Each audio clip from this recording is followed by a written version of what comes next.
noite, amados amigos, queridos ouvintes, pessoas e robôs que povoam a internet brasileira. Que vocês sejam muito abençoados, sejam muito bem-vindos a mais um Conexão Espírita, né? Deixando aqui o meu muito obrigado às nossas patrocinadoras, a Presentes e Companhia, né? A loja aí que está há anos aqui em Vargem Alegre. Meu muito obrigada ao Garden Mercantil, a Loja Criativa e a L Arte Artesanatos, nossas patrocinadoras maravilhosas que vocês encontram aí no Instagram, no Facebook, tá bom? Então, se vocês estiverem aqui nos assistindo, lembrem-se de ir lá e dar uma curtida lá na página das nossas patrocinadoras, que nos ajudam bastante, tá bom? Meu muito boa noite, meu muito obrigada também aos nossos colaboradores, ao Portal do Magnetismo Humano, ao Lá de Carla, ao Grupo Espírita Viana de Carvalho e ao Grupo de Estudos Espíritas Verdade e Amor. Um cheiro para vocês, gente. Muito obrigada por estarem aqui conosco. Né? Meu muito boa noite à dona Samira Braga, que está aqui comigo nos estúdios, a Iago e a todos vocês que estão aí. Meu muito boa noite. Tayane, boa noite, amigos, né, que estão curtindo aí o Conexão Espírita. Mais uma apresentação. Hoje é o primeiro programa do mês de março, né, Tayane? E um programa muito especial de hoje, considerando que o mês de março é o mês das mulheres. E aí, vamos dizer aí o tema, né, o que nós vamos conversar hoje com os nossos ouvintes, Tayane. Eu estava ansiosa, eu fiquei ansiosa para chegar o mês de março, né? E nós vamos falar das mulheres que fizeram e que fazem o espiritismo, né? Que construíram, que caminharam para que a gente pudesse correr aí nessa jornada espírita, né? E eu estou bem feliz com esse tema. Sim, muitas contribuições, né? Quando a gente imagina que elas tiveram que ter muita coragem, né? Para desafiar realmente as situações da época, trazendo esse tema novo, né? Essa novidade tão grande assim que é a questão do mundo espiritual, né? Através da doutrina espírita. E aí a nossa gratidão, o nosso reconhecimento, né? A nossa admiração por essas mulheres que fizeram tanto, que se doaram tanto, que contribuíram tanto com a doutrina espírita. Que fizeram a história, né? Que trouxeram aí, por conta delas e por elas, nós estamos aqui. Então, aonde vocês estiverem, mulheres queridas, obrigada. Aonde estiverem, né? Eu quero que vocês deixem, por favor, os seus comentários aqui nos chats, né? No YouTube, no Facebook, também no podcast, se você estiver nos ouvindo pelo podcast. Deixe um comentário lá se você conhecia essas mulheres que a gente vai falar um pouquinho agora. A gente vai trazer alguns nomes, né? E um pouquinho da biografia. Claro que não dá tempo a gente falar de todas, e nem tudo da vida delas, porque o programa é curtinho. Mas o conteúdo que a gente está trazendo hoje foi retirado do site da Casa do Caminho, né? Que é aquele instituto do Edivaldo Franco. E também do site Conteúdo Espírita e do grupo de estudo espírita Herculano Pires. Tá? Então, foi de lá que a gente tirou esses dados, foi uma pesquisa aí que a gente fez, e estamos trazendo aqui essas pessoas, as mulheres maravilhosas. Essas mulheres inspiradoras, não é isso? É isso aí. Pode começar. Começar? Pronto, vou iniciar então, vamos falar dela, né, a senhora Kardec, Amélie Gabrielle, né? Dentre as mulheres pioneiras no espiritismo, Amélie Gabrielle também conhecida como Madame Rivail, figura no início da lista, né? É a primeira.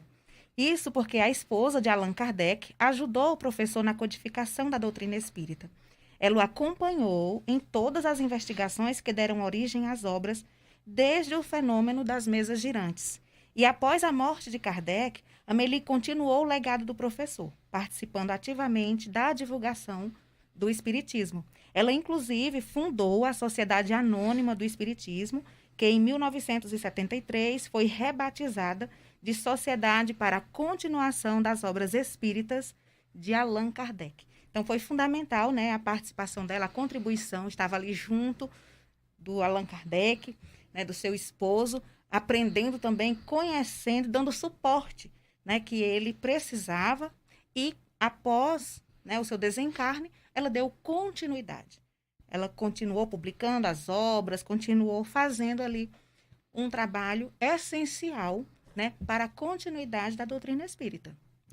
A dona Amélie, né, como eu costumo chamar brincando, que a Amélie Gabriel, ela é muito importante, principalmente quando Kardec desencarna, né, ela toma conta, ela vira a cabeça do espiritismo, né, a responsável, a presidente da Sociedade Anônima. Então, isso é muito importante dentro da história, da nossa história do espiritismo, né? Até recentemente, eu não sei se tu lembra, Samira, que teve uma confusão de ter essa alteração da Gênese ou não. Sim. E aí foi pesquisado recentemente que teria sido a própria Amélie que tinha autorizado essa modificação. Então, se achava-se que tinha sido uma falsificação, ou uma alteração, uma adulteração, e na verdade foi a Amélie que realmente mandou alterar, porque Kardec tinha deixado esses escritos já. Isso, já que ela acompanhou tudo, né, que estava presente ali, com certeza ela autorizou porque sabia que era a vontade, né, de Allan Kardec. É muito interessante que tem uma parte até que Kardec diz que ela abriu mão, né, ela deixou de viver ali as vantagens de uma senhora da sociedade para se dedicar aos estudos junto com ele. Isso é muito interessante, porque o codificador tinha esse braço, esse apoio, né, esse porto seguro na Amélie. A Amélie é conhecida, né? Não tem uma pessoa que não conheça a Dona Amélie dentro do Espiritismo, a menos que tenha chegado agora, né? Se você chegou agora, conheça e pesquise mais sobre ela. Também a senhora Plenmanzion. A senhora Plenmanzion foi uma das primeiras mulheres, né, primeiras pessoas a abrir a casa aí para sessões das mesas, né? Dentro da casa dela, ela recebia pessoas para fazer aquela brincadeira da mesa girante, da mesa que quicava, que falava. E foi na casa dela que Kardec viu a primeira vez essa mesa girante, né? E aí, por conta disso, desses fenômenos tão falados, né? Kardec decidiu estudar esse fenômeno que ele viu na casa da senhora Plenmanzion e aí passou a estudar e a querer codificar, né, o que surgiu depois do Espiritismo. Isso é muito interessante, porque dentro dessa prática, né, dentro dessas reuniões, ela teve essa característica de ser de estar recebendo, né, várias pessoas, não só Kardec, né? Ela possibilitou, né, que Kardec aprofundasse os estudos. É como que ela quem deu um incentivo maior por possibilitar que aquilo acontecesse, ela quem conduzia as sessões. E a presença de Kardec ali, vendo a forma como acontecia, foi o que fez com que ele se interessasse cada vez mais a aprofundar aqueles fenômenos. Quando ele viu que ali, aquilo que estava acontecendo tinha uma causa. Então, ele precisava descobrir que causa era aquela, né? Então, foi justamente essa ação, essa atitude dela de realizar essas sessões em sua casa que favoreceu o estudo, né, o interesse e a presença ali forte do Kardec. Sim, Vamos, então, falar agora sobre Aline Carlotti, né? Outro nome feminino que teve impacto na codificação espírita e, consequentemente, na história do espiritismo. Aline era médium de psicografia e psicofonia, na época em que Allan Kardec investigava as manifestações do mundo espiritual. Em razão de sua mediunidade, ela serviu de intermediária para que o Espírito da Verdade confirmasse ao professor a importância da sua missão. Olha só, a Aline Carlotti, ela também teve papel fundamental nas atividades, nos estudos, no aprofundamento de Kardec, quando ela transmitiu para ele, né, uma mensagem que falava sobre a missão, né? Tem essa mensagem muito bonita, né? Falando que ele tinha nas mãos essa missão muito importante, que ele poderia também, inclusive, falir, né? Ela fala, mas que ele teria, né, todo o amparo caso realmente ele tivesse ali a vontade firme, né, o desejo, o propósito de realizar aquilo que estava sendo confiado em suas mãos. Ela deixa bem claro, né, que ele vai passar por dificuldades que Sim, virão sim. e que depende dele. Se ele quiser, tudo bem. Se ele não quiser, tem quem queira, né? Literalmente. Se ele quiser Exatamente. continuar, tem uma outra pessoa para continuar. É muito interessante. E o quão chique a pessoa tem que ser para receber o Espírito da O Verdade. Espírito da Verdade, nossa, é impressionante A mesmo, gente é sabe que espírito, admirável. tô brincando, óbvio, gente. Receber o Espírito não é nenhum mérito, né, do médium, né? É uma questão da espiritualidade. A espiritualidade se comunica pelo pelo médio que tiver mais fácil, né? Pelo meio que for mais fácil. Então é claro que eu tô brincando. Não, ali ela Mas que foi é chique é. necessária. Ela foi necessária, né? Provavelmente a espiritualidade deve ter avaliado bem, né? É, o trabalho dela, a dedicação, o empenho que ela tinha também. E a verdade, para que realmente essa mensagem ela fosse aceita, né? Ela fosse recebida realmente como uma mensagem real, como foi, né? Então, a gente diz isso assim porque realmente o espírito da verdade, né? A gente imagina que o conteúdo que ele traz, né? O que a gente vê no Evangelho segundo o Espiritismo é de uma riqueza, é de uma beleza que a gente não consegue nem explicar em palavras, né? Só sentir quanta verdade, quanta grandeza tem nos ensinamentos que ele nos traz. É verdade. Deixa eu dar boa noite aqui pro povo na live. Boa noite, Lucivaldo dos Santos.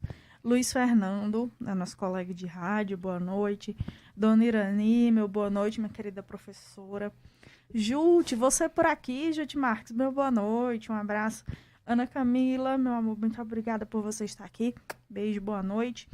Meu boa noite a todos. O pessoal que tá lá no YouTube também. Deixa eu só pegar o YouTube aqui, meu povo. Inaíse, querida, estará conosco aqui semana que vem, Inaíse. Tô ansiosa, viu, Inaíse, pela sua presença aqui no Conexão. Boa noite. O Portal do Magnetismo Humano. A Elizabeth, nossa colega de estudo, boa noite. Bruno Siebra, boa noite, patrão. E Esther Risuto, boa noite também, Esther. Gente, que bom ter vocês aqui, viu? Sejam sempre muito bem-vindos. Vamos continuar aqui o nosso, trazendo aqui para vocês historinhas das mulheres do Espiritismo, e eu quero falar com vocês sobre uma moça brasileira, né, Dona Ivone do Amaral Pereira. Dona Ivone tem aí uma obra que é muito famosa e muito controversa, né? Isso. Que eu acho um pouco... Eu, particularmente, nunca consegui ler por questões de gatilho emocional, mas que é uma obra muito rica, que é a Memórias de um Suicida, né? Ela é uma médium brasileira, se dedicou à obra literária, Socorro Espiritual, Desobsessão, né?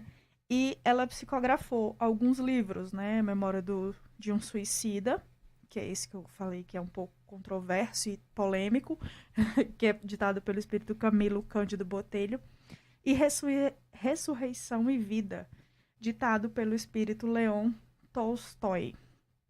Gente, esse Dona Ivone era, assim, incrível, né? Dona Ivone era parceira do Chico, ela até veio antes do Chico, né? Ela já era uma médium conhecida, ela já tinha esse trabalho de socorro espiritual, de desobsessão, de atendimento, e ela tinha uma mediunidade realmente, assim, incrível. A gente tem o Chico como o primeiro médium e tal, mas Dona Ivone veio antes, e Dona Ivone veio com essa mediunidade bastante ostensiva, né?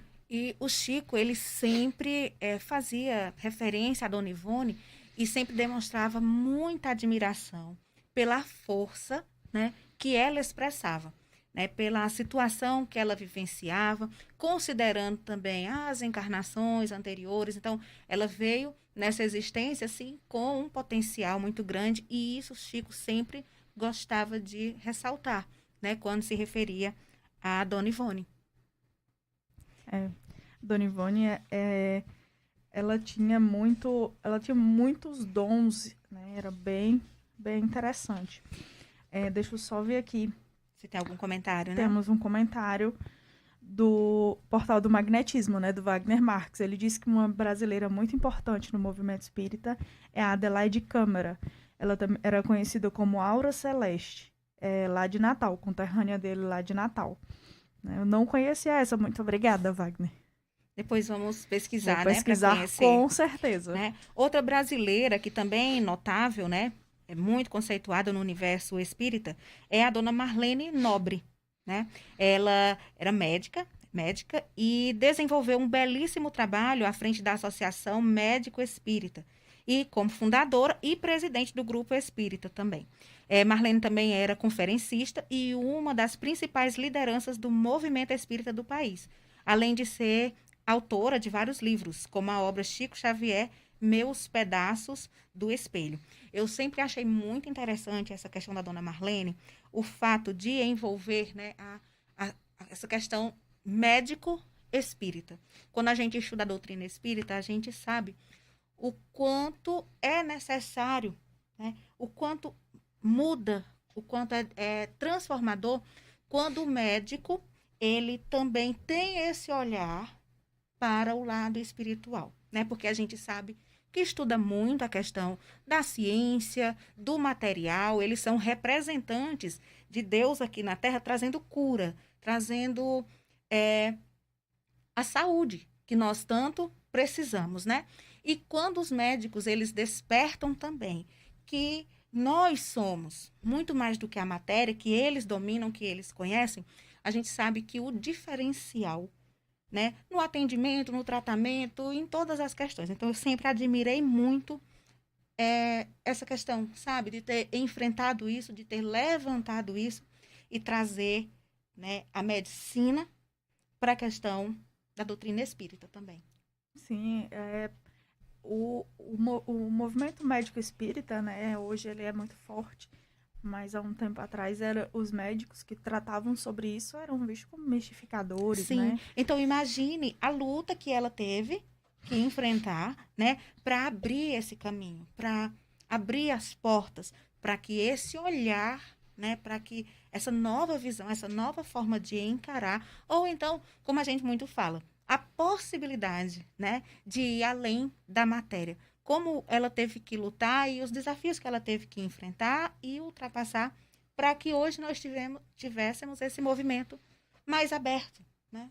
Mais fácil de seguir. E nós que somos mulheres que enfrentamos aí esse machismo dentro do campo profissional, né? Já é difícil ser uma mulher profissional, né? Ser uma mulher dentro de qualquer profissão. E aí, ser espírita também já é muito difícil. Sim. E aí, ser espírita e se destacar dentro da sua profissão como profissional e como espírita é realmente muito, muito raro, né? Que bom. E se hoje a gente pode sonhar com isso, porque mulheres como ela conseguiram... tiveram a visão e lá atrás tiveram as atitudes, né? Para que isso acontecesse.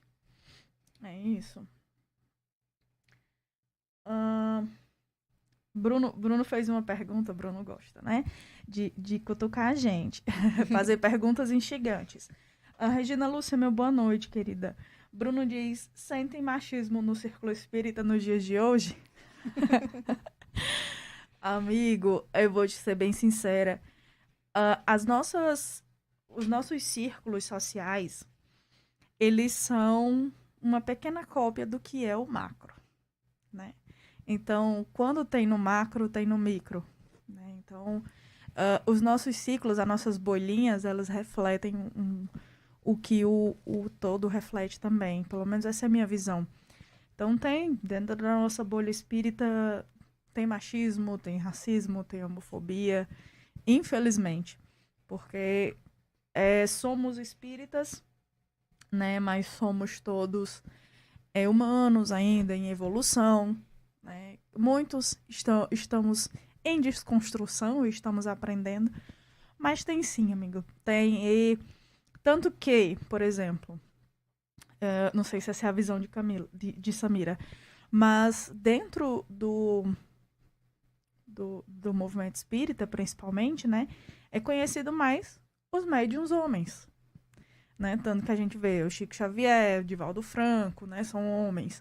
A Dona Ivone, ela é muito esquecida, sabe? Ela é esquecida no churrasco quando a Dona Ivone tinha uma mediunidade muito semelhante à de Chico, mas por ser mulher esquecida. Eu não sei se você concorda comigo, Samira. Sim, eu vejo isso também, Thay.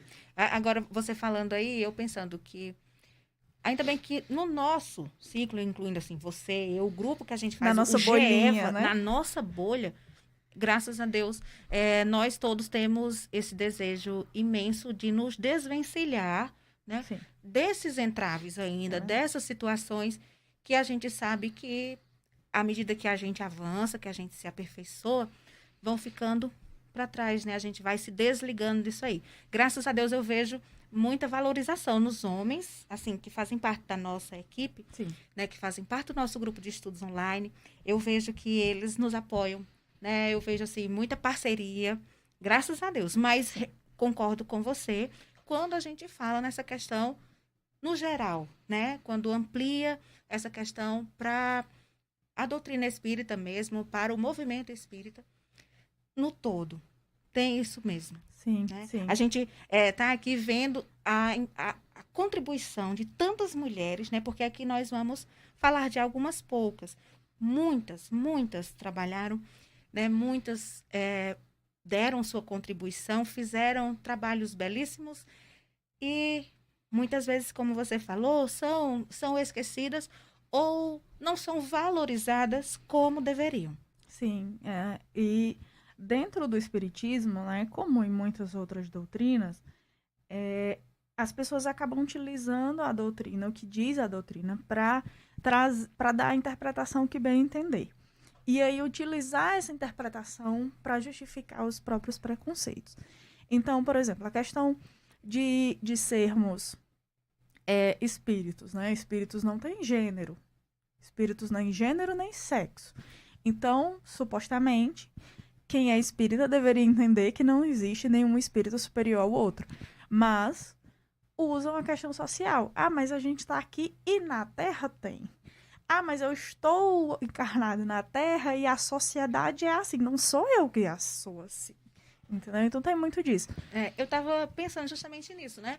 Porque numa situação como essa, em que nós sabemos que somos espíritos e que estarmos aqui, homem ou mulher, nós estamos vivendo experiências necessárias para a nossa evolução, né? Então, o que a doutrina nos coloca é que em alguma existência nós podemos sim ser mulher, em outra existência nós podemos ser homem, para que a gente vá vivenciando, né, as situações e justamente aprendendo com o que a sociedade que nós estamos inseridos nos coloca, para a gente estar na pele do outro, para a gente poder compreender o outro e assim o nosso espírito ir evoluindo. E aí, como nós somos espíritas, né, e compreendemos isso, porque nós temos isso no estudo, é o que a doutrina nos coloca, nós temos que ter esse pensamento, né? Pensar dessa maneira, que nós estamos vivenciando experiências que vão trazer o aprendizado que a gente necessita, como homem ou como mulher, dependendo da situação.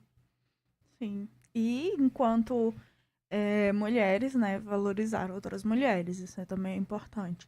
Claro, né, trazendo a outras questões dentro da questão da representatividade, mas conhecer essas mulheres, né, conhecer essas mulheres que foram tão importantes.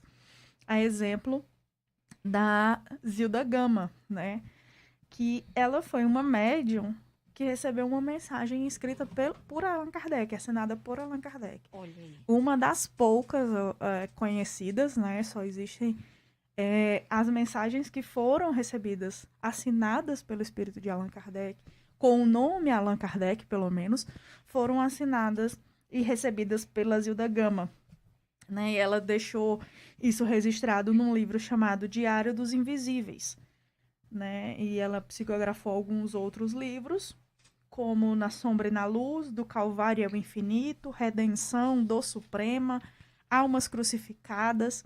Então, são livros, né, gente? Claro, lembrando, é romance. Romance é para ler como romance, para ler para se divertir, para ler para achar interessante, para achar divertido. É uma novelinha, tá? Não use romance para estudar a doutrina. Mas os romances da Zilda são bem interessantes. Outra também que se destaca, né, é a Amélia Rodrigues.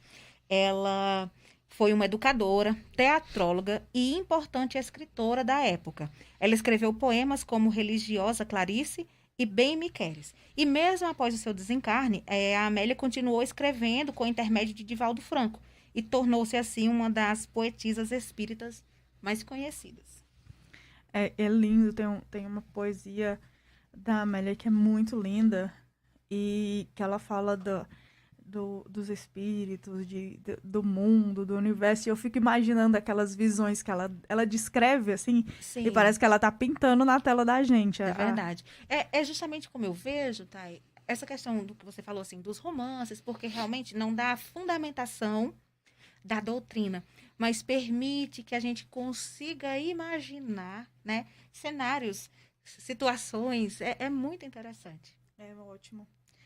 Bruno diz, né, continuando aqui no comentário do Bruno, perdão, Bruno, só agora que apareceu essa outra mensagem sua, eu tô vendo aqui que foi um pouquinho antes, mas ainda assim, né, de nada pela resposta, eu que agradeço pela pergunta, e eu concordo com você, machismo dentro de uma doutrina, né, eles dizem que podemos reencarnar em outros receptáculos, é muito incoerente, concordo com você plenamente, que possamos avançar, que assim Sim. seja, que assim seja. Gente, como a gente tá chegando no final, né? A gente tem algumas outras para falar, né? Como as irmãs Fox, que foram as irmãs que ajudaram Kardec, né? Que começaram lá com as brincadeiras da mesa girante, que é bem conhecida. Foi onde tudo começou, né? Mas eu queria trazer para vocês uma história de uma moça chamada Tia Neiva, né? Que a Tia Neiva, ela é espiritualista e ela montou, né? Ela criou, ela fundou do zero, literalmente, uma associação, né? Uma associação de espíritas de espiritualistas, perdão, que hoje se chama Vale do Amanhecer. Isso é muito, muito, muito legal. É uma brasileira que criou, hoje tem praticamente todas as cidades que eu conheço, pelo menos, existem no Vale do Amanhecer. E o trabalho deles é muito bonito. Então, assim, eu acho muito legal a história dela, né? Ela juntou pessoas, ela fez toda a organização da religião. Ela literalmente ela fez o que muitos homens fazem, né? Mas ela movimentou toda a estrutura, né? Tudo, ela monta tudo, né? É uma religião que mistura espiritismo, hinduísmo, umbanda, enfim, é uma sincronicidade muito interessante.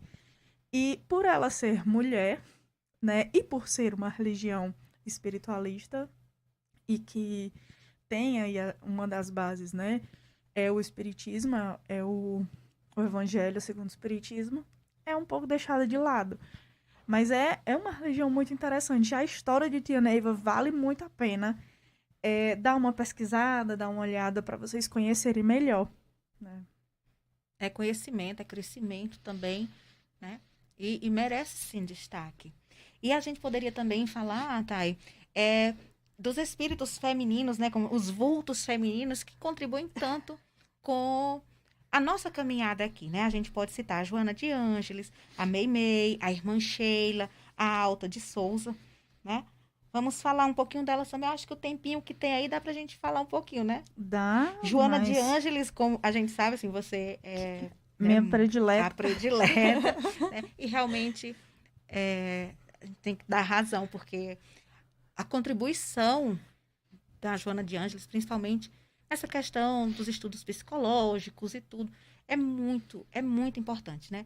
Sem contar que os livros que a gente pega, assim, de mensagens, de de orientações, de reflexões para o nosso dia a dia, mas todos os dias a gente tem que ler uma mensagem de Joana de Ângeles. Sim. Né? Todos os dias. Se a gente parar. Eu tenho um livrinho, infelizmente acabei esquecendo em casa, mas ele chama Momentos de Coragem. Ele é pequenininho, de bolsa, assim.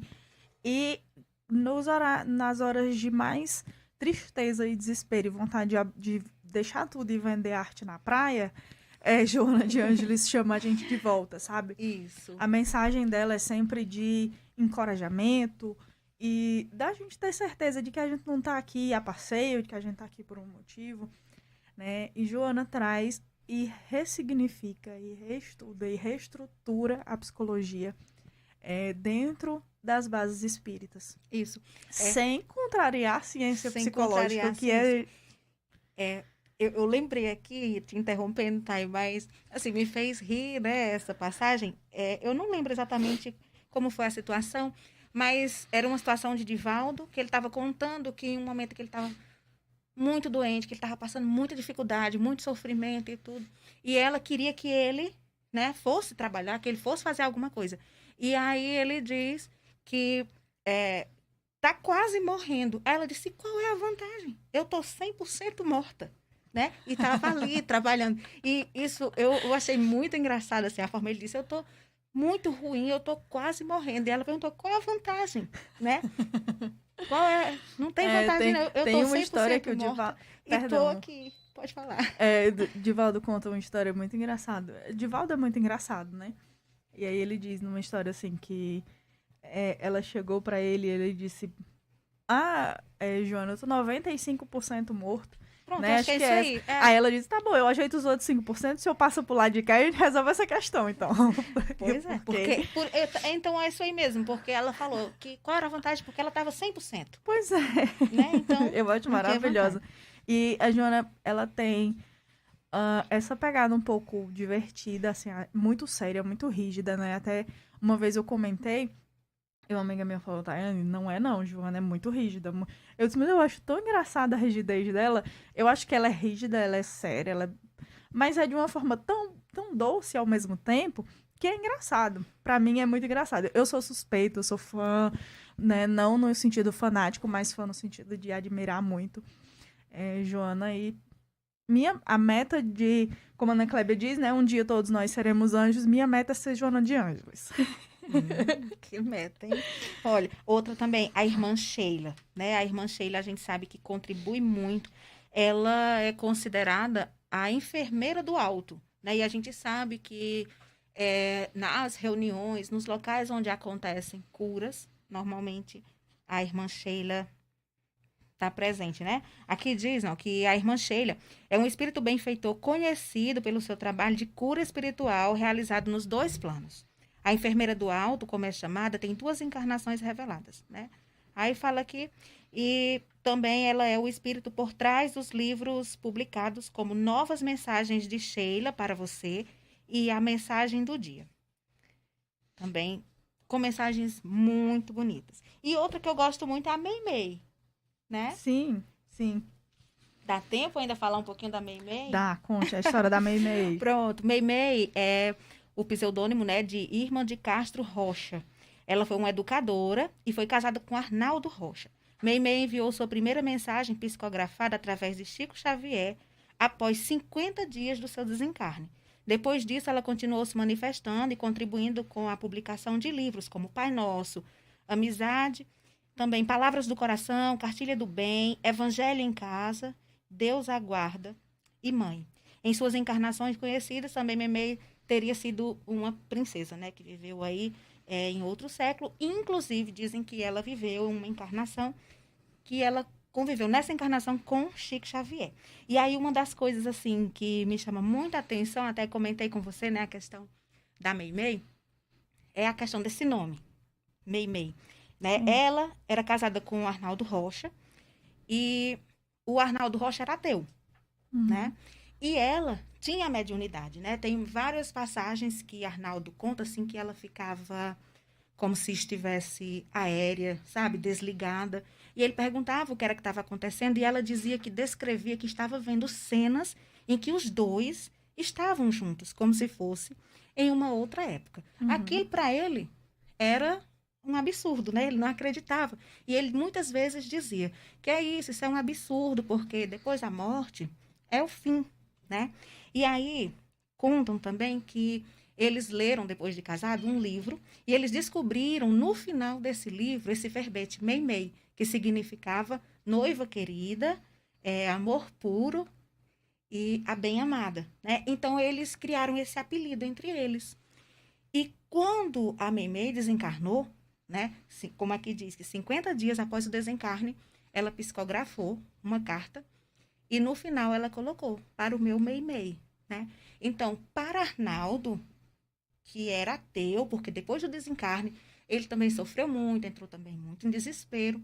Então, receber aquela psicografia com uma prova tão clara, né? Porque ninguém sabia desse apelido entre eles. E aí, recebeu uma carta e no final, para o meu Mei Mei, né? E é isso aí, essas cartas ele recebeu, dizem que ele recebeu muitas cartas, e através dessa comunicação, através dessa conexão que eles tinham, o Arnaldo, então, se transformou, fundou o Casa Espírita, e ele era um dos, assim, dos parceiros, né, que acompanhava sempre o Chico, em muitas ocasiões. Então, isso, assim, me chama a atenção quando vem essa questão de amor, né, de relação. Tu é tão romântica, amiga. Isso. E aí, outra também importante, também que ela, inclusive, ela contribui muito também nas obras de Valdo, né, que é a Alta de Souza. Vamos ver o que diz aqui, ó. Alta de Souza. Eu conheço músicas que a gente canta, que é da autoria dela. Músicas lindíssimas, né? Foi uma poetisa brasileira da segunda geração romântica. Aos 24 anos, lançou seu primeiro livro, intitulado Horto, uma obra que fez bastante sucesso na época. Pouco tempo depois da publicação, Alta de Souza desencarnou em razão de uma tuberculose. Mesmo do outro plano, ela continuou escrevendo, tornando-se uma poetisa espírita. Além da contribuição de suas obras, Alta de Souza também tem participação no trabalho realizado pela Mansão do Caminho, instituição fundada e administrada por Divaldo Franco. Foi ela quem orientou a criação da Caravana, uma das atividades mais antigas da casa, que hoje atende cerca de 50 pessoas.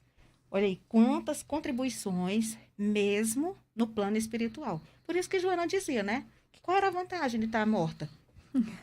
Ela estava lá e mesmo assim trabalhando, contribuindo e influenciando, né? Trazendo a mensagem que a gente precisa de força, de coragem, de fé, assim como as outras, né? Meimei, a irmã Sheila e tantos outros espíritos, assim que a gente sabe que pode no momento não estar mais como um vulto feminino, mas que contribuíram dessa forma, para dar destaque, para mostrar que a mulher também tem seu potencial, né? Que a mulher tem e precisa ser valorizada.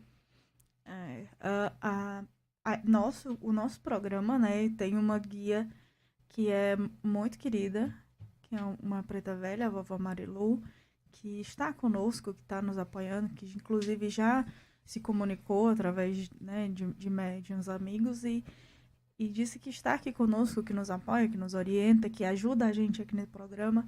Então, é maravilhosa, né? Eu realmente, assim, eu até me emociono de falar dela, porque ela é muito querida.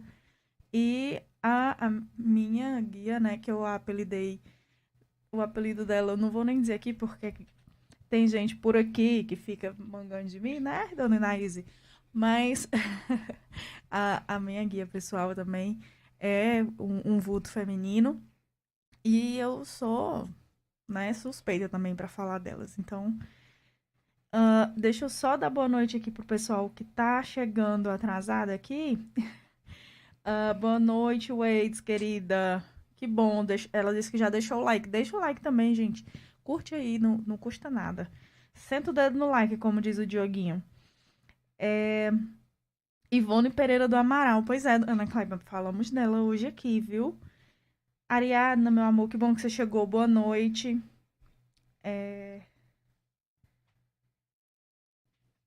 Alta de Souza. É norte rio-grandense, da cidade de Macaíba. Macaíba, isso. Que massa. é nordestina, né? Isso. Por isso que é boa poetisa. Também tem uma médium muito conhecida, cearense, inclusive, a Ana Prado, né? Ela é cearense, mas morou muito tempo no Pará e ela era uma médium de efeitos físicos. Sim. E, gente, pesquisem, tem fotos. Era muito antigamente, né? Mas os vídeos, perdão, as fotos são incríveis. Isso. Tem uma live do Lar de Carla, né? Sim. Muito, muito esclarecedora. Do rapaz que pesquisou, sim, né? Do autor do livro sobre ela. Gente, muito, muito, muito interessante também. É da Ana Prado. Existiam, ela fazia materializações, né? Os espíritos que trabalhavam com ela ficava presa numa jaula para que ela não pudesse passar. Materializava o espírito, todo mundo via, ele saía, materializava mãos fazendo na parafina quente, que era impossível, é impossível, né, para a mão humana ficar dentro da parafina quente, e o espírito fazia isso.